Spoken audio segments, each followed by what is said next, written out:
sclérose en plaques, comment expliquer la dégénérescence des neurones?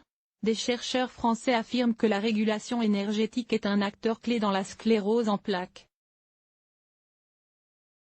En effet, les malades présentent des perturbations de l'apport en énergie au niveau de leurs neurones, une découverte qui pourrait aider à la mise au point d'une thérapie.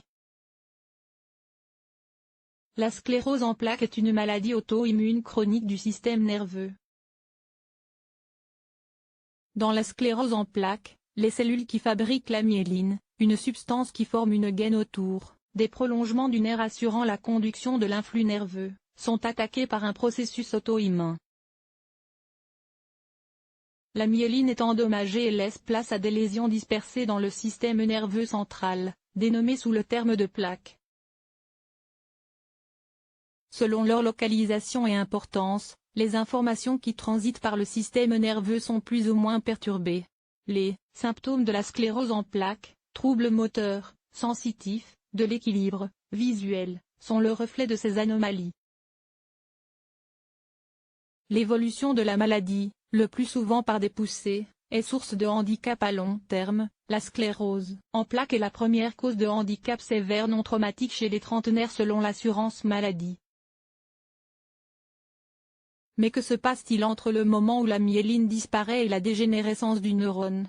C'est sur cette fenêtre très précise que se sont penchés les chercheurs de l'Institut du cerveau et de la moelle épinière. Ils savaient déjà que cette phase est caractérisée par un déficit énergétique car la perte de la myéline rend plus difficile la transmission de l'influx nerveux. Par conséquent, les neurones ont besoin de plus d'énergie pour fonctionner correctement. C'est ce déséquilibre de l'apport en énergie qui va à terme entraîner la dégénérescence des neurones. Mais pour comprendre encore plus précisément ce qui se passe au sein du neurone, les chercheurs ont utilisé une technique nommée spectroscopie de diffusion.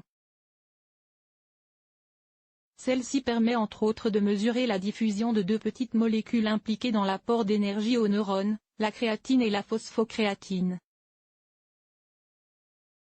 Une altération corrélée avec le handicap des patients montre chez les patients atteints de la sclérose en plaques une diminution de la diffusion de ces molécules, alors que leur concentration est normale.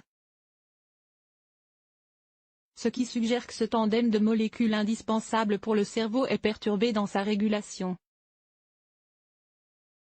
En clair, les chercheurs ont réussi grâce à des techniques d'imagerie moléculaire de pointe à visualiser précisément certaines perturbations de l'apport en énergie au niveau des neurones des malades.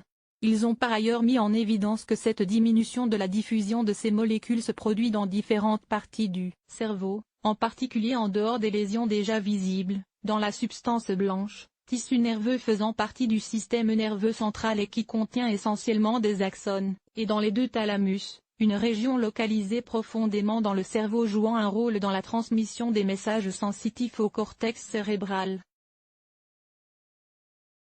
Les chercheurs ont découvert que plus l'altération de la diffusion de ces molécules est importante, plus le handicap clinique des patients l'est également.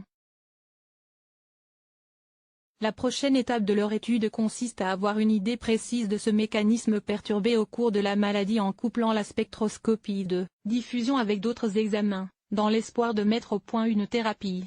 Nous souhaitons parvenir à reconstituer l'histoire naturelle du processus qui conduit à la dégénérescence. Identifier la fenêtre thérapeutique et restaurer un apport énergétique suffisant avant la mort des neurones pourrait devenir un objectif clé dans le développement des futures stratégies neuroprotectrices, conclut-il.